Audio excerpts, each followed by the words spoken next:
Mike Kearns, real estate salesperson here in Clarksburg with the Kearns Paara Group. Andres Paara, real estate broker with the Kearns Paara Real Estate Group. We've been on operation as the Kearns Paara Group for a little over 3 years now. Real estate, 12 years for myself and 19 years for me. When we formed our team, we came to find that the office space that Mike had alone was not large enough for us, so we needed an appropriate size space to accommodate our team and our staff that work with us. So Clarksburg was a great place to land. The majority of our business is within, a 15-kilometer radius of Thornbury, Clarksburg area. So this is dead central for our operating region. Yeah. Well, I think a call out to you, Sarah, for putting this together and for creating the synergy that we have in Clarksburg here with all the businesses. I mean, without you, this website wouldn't be happening and these videos wouldn't be happening. And we wouldn't have new sidewalks, and we wouldn't have we wouldn't have garbage cans that are painted cool, and there's a lot of things that Clarksburg wouldn't have if it weren't for you, Sarah. Enjoying working with people. I grew up in the area, so I've always been a big advocate for living in this place. Also, always been attracted to being an independent contractor and being my own boss. So I guess that's what attracted me to this profession, just the entrepreneurial nature of it. Mine ended up being I was twixt and between what to do after I finished my last career in the hospitality industry of owning restaurants. And I was approached by a number of real estate brokers suggesting that I should get into real estate. They felt I'd be really good at it with customer relations and people skills that evidently I had. So in any case, moved up from down south and came up here and have never looked back. So enjoy it really very much. The majority of our overall business is residential resales in the area. Andres in particular does a ton of commercial work here locally. But I'd say, the majority of our overall team business is residential resales. Yeah, I'd agree with that. And there's just not enough commercial work to just specialize solely in commercial, but I enjoy that side of it as well. Currently, there's 6 of us, including Andres and I, so four agents on our team, made up of Helen Lightbody, Becky Hunt, Eva Landreth, and Rob Palomar. Similar specialties in that we're all focused primarily on residential real estate. Each of the team members has their own particular niche in terms of the average buyer that they work with in the particularly the area that they work in. As an example, Eva lives at the base of Craigleith, so she does a ton of her business right in her neighborhood. Becky's a true Clarksburg local here, so kind of works the same niche area as us. And then Helen Lightbody, Helen lived in Grey Highlands, Kimberley area for 20 years, so she's really like our specialist on the team in terms of that West Grey area that surrounds the Beaver Valley. And then Rob is new to our team. He's new to the area, so Rob is currently a generalist in the area, but he lives in Clarksburg now as a full-timer as well. So so we expect he'll do a ton of business right in this pocket as well. I think the one thing that was not mentioned was our support staff. So we've got 2 full-time, very dedicated ladies that are working with us to make us look better, because without them, we don't look so good. Generally speaking, we cover everything from Wasaga right through and including Owen Sound and down into Markdale and Flesherton type of thing. We do, Mike and I particularly focus most of our business more into the Thornbury, Clarksburg specific region. But for example, Becky likes to stray into Owen Sound several times a year, partly because of the price points that are available to some of the buyers that she's been working with. Eva and Becky both stray to Wasaga every once in a while as well, but for the most part, it's the municipality of the Blue Mountains and municipality of Meaford that are our key focal points, and touch into Grey Highlands because of Helen quite often too. We really do strive to provide customer service and be customer relational. We also try to have a reputation amongst our peers of liking to work with them. And as a result, it's easier to get a transaction done when you can work with people rather than building walls between them. And I think Mike and I and the rest of the team have really accomplished that fairly well. Yeah, I think we bring a little bit more deep community insight versus some other agents. I mean, many of us have been in this area for a really, really long time, so we really know all the intricacies of each of the communities and what they have to offer. So all of the areas in our region offer something very different, from Meaford to Thornbury to Collingwood, Grey Highlands. And I think having lived here pretty much all of my life, I have a deep understanding of what it's like to be in each one of those communities. We put a high weight on being very relational with our clients. We want to. Our business is driven primarily from just referrals from past clients and current clients that we're working with, and that's obvious when you see the amount of local business that we do. I mean, the locals look to us for our expertise, and I think our reputation allows us to drive that business. We have a very large piece of a small pie, which is what we love. We get to, like Andres touched on it before, we can stick here and sell the real estate that we just really truly believe in and we love doing. There's some obvious entrepreneurial things with it. I think it's you get out what you put in, so you work really hard and you'll be rewarded financially for it. There's also variety. I mean, there's we wear a lot of different hats, from the marketing perspective to being psychiatrists for our clients most of the time. So there's never a day that doesn't throw some kind of curveball at you. It's certainly a job that you would never grow bored of. It's always, every day is different. So every day is completely different, and each client that we deal with brings something different to the forefront, and that part actually makes it really quite enjoyable, because you get to meet all kinds of interesting people. And as Mike said, sometimes people that could use a little help and support in different ways. And so Mike's absolutely right. It's different every day. No two transactions are ever the same. You have to be able to be adaptive, and Mike's used the word entrepreneurial a couple of times, and that's absolutely true. That we have to shift and create the environment for a successful outcome for our clients, which is really our ultimate goal, is making sure our clients are going to be happy at the end of the day, and we can walk down the street with our heads held high and run into our clients from the past and say, wasn't that fun? Probably the best advice I could give a first-time home buyer would be, one, be prepared. So get all your ducks in a row before you start shopping. So speak to a mortgage professional, get your financing in order so you're not wasting your time out there. And also with that, you're not going to set yourself up for disappointment to really want something that at the end of the day you couldn't have had you done your advanced due diligence. I mean, this maybe sounds a bit harsh, but one of the biggest challenges for first-time home buyers is aligning their budget with their goals in a house. And oftentimes when you're starting out, they don't align. You have a budget that gets you a 5 out of 10 house on your scale, but you want the 10 out of 10. So I always try to get first-time home buyers to think of your first home as a stepping stone, right? If you use that scale of 1 to 10, if we can land anywhere north of 7 with your first time home buyer budget, then you've done really well.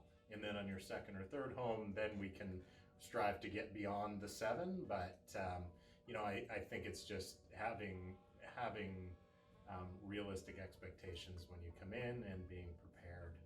It goes back to what Mike said about being prepared and having your ducks in a row, because in our current market, you've got to be able to pounce in there and you know, I don't know how many offers there were on the deal that Mike was working on yesterday. It was 5 or 7, and you just know that if I'm representing a buyer and my buyer needs to have certain conditions in the agreement, we're not going to win that day. So it adds a different type of stress, and again, it's doing the homework in advance and knowing what to be prepared for. I mean, I think it just comes down to education again. Mm-hmm. I think as a buyer, you need to be very educated on the market, right? Because our demand is outrunning our supply of houses by so much that really the listing price on a property is not necessarily even relevant, right? So you need to have a realtor that truly understands the market and what the market value should be, and you need to be able to let that number go as a buyer and offer on a property based on value, not on a sticker price, because you know almost everything that we're seeing in our market right now is selling over asking. So, and that again speaks to the aspect of using a local professional, somebody that does know specifically what the local market is doing at that time. Coming in from the outside, just as I've said before, I'd no sooner want to try to sell real estate in Toronto as a Toronto real estate agent should want to sell real estate here. I mean, I don't know their backyard; they don't know mine. Well, I think the number one thing is rapport and trust, right? You know, obviously you want to work with someone that is an expert in the particular market that you're shopping, but you have to work with somebody that you know you get on well. I mean, the reality is, especially in this market, you could be working with your realtor for a while if you're a buyer, so you better make sure you're working with somebody that you like spending time with. And then there's also trust, right? Like, I mean, we can't do our job well if we're in an adversarial relationship. So if you're not working with someone that you trust, then you might as well get someone else, because it just has to be there for you know both the buyer and or seller to get the most out of the realtor. There has to be that trust. So, which is, you know, we talked about us primarily working by referral, and it's, you know, that's always a different relationship. You know, when our client comes from a great referral of a past client that's worked with us, that trust is usually just built into the relationship right off the bat. But a lot of people don't work that way, right? They just go online and they select the first realtor that comes up, and it's, you know, sometimes it takes a long time to develop that trust, and you know, you can lose some opportunities during that time before it's that rapport is built. I mean, we've been involved in a number of community initiatives. One of the biggest ones that we were involved with more recently, and Matilda Swanson was obviously a big part of that as well, was a project that we did with Elephant Thoughts called Project Joy, where we spread joy in different ways throughout the community. One of them was to bring gifts to children across the area that were nominated by friends or other people in the community. So just to try to do something special during a tough time that COVID has been. Matilda Swanson, as part of that, you know, delivered art throughout the community that was seen on a number of the businesses that I'm sure people recognized. There's been a couple other things. We did a meal delivery service, and in the heart of COVID, there was a meal delivery service that happened every Sunday to a group. So we sponsored a number of weeks of that taking place, and that also felt really good, because it was, you know, that the people that are deeply in need are not necessarily our next clients. So that was not self-serving. That was definitely trying to help the community. I mean, we try to get involved with as much local stuff as we can, from BVO to Marsh Street Center. I mean, it's different. It's different every year, obviously, but you know, we try to be as engaged as we can in that stuff. Mike and I had a conversation with the team of saying, okay, we're in a lull right now. polish your running shoes and put on fresh laces, because we're likely, when we come out of the other side of this, whenever that is, we're going to be doing 12 months worth of business in 9 months, and it has been far busier than that. And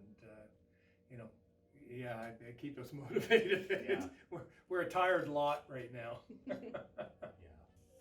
the pivot was really in the thick of things, like March 15th until May 1st.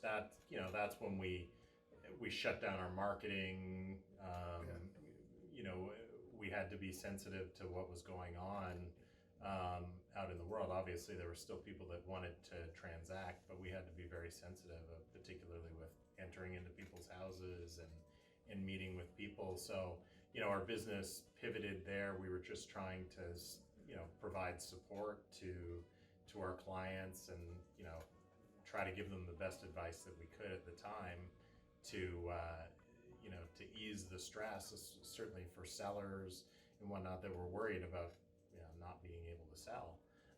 Obviously, 60 days following that, we ran into something very different. So the pivot at that point was, there's no longer time for anything other than working. So everybody's working 80 hours a week from this point on. And that's, our pivot since June 1st has just been to stay above water. And and to continue to try to provide the same level of service to our clients through that as well, because when we have been as busy as we have, it sometimes you just don't have the ability to dot every I the way that we always like to. So that's where our support staff and have really helped us a great deal, and having the team and working as a group has benefited us, each and every one of us on the team as well, because we can support one another. And our clients benefit from that. There's a lot of protocols that we put in place, both as an association and our team. Some things are the norm now, obviously mass disclosure statements for every property viewing that we have, like just saying that no one's been exposed, no one has symptoms. I think people have been pretty respectful generally since COVID happened about not going to look at properties that they're not serious about. I think we've got down to it now where most of the showings are people that have really taken in as much as they could for the media online, the photos, the videos, the floor plans. So they're really only going to the showings if there's serious interest. So that that's changed a little bit, and not necessarily just as a group of realtors, but just society in general has been more respectful to that. But yeah, we've certainly utilized some of the technology that we have to showcase houses with a little bit more information than we maybe did in the past. So 360 tours are the norm with floor plans, interactive videos. So it's just, we're trying to provide a little bit more, so people, like, the last step is to go do the showing. So certainly, I think the market has become far more sensitive and understanding of it, and sometimes we just say to our seller or to our buyer clients that put yourself into the seller's situation here, that there are strangers coming into your home. So we need to be respectful of that, and as Mike said, the masks and sanitizing hands. Everybody is generally very respectful of it and understanding, and keep your hands in your pocket. Don't touch anything as you're in somebody else's home.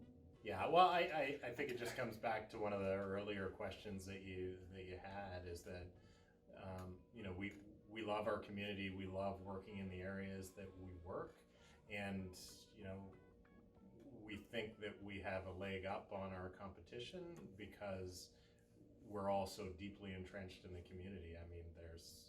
There isn't anyone that knows more than us at a local level here. So if you want to have an advantage, not just selecting the right home for you, but really understanding the intricacies of the market here.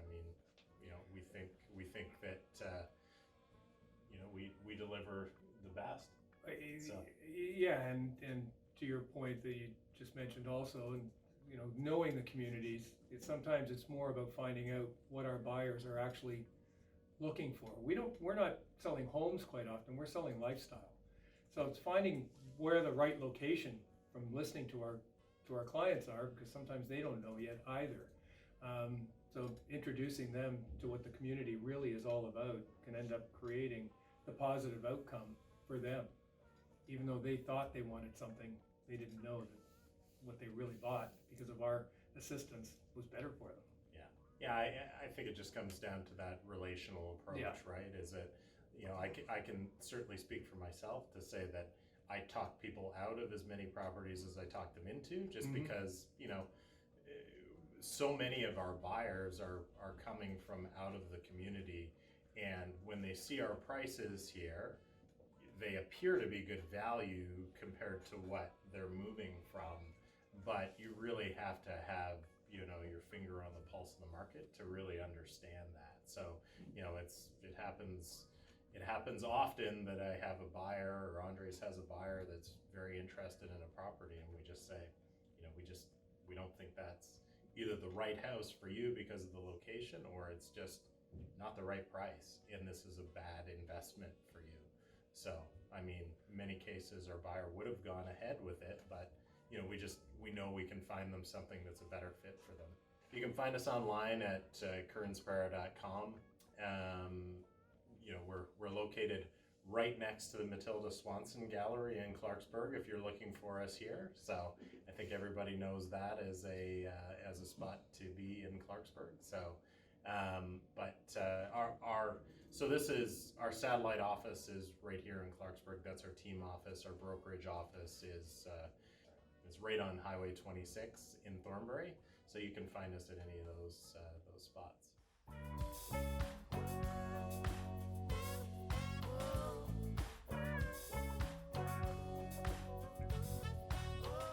you? What's my name? Who are you? Kearns. What do you do? Real estate.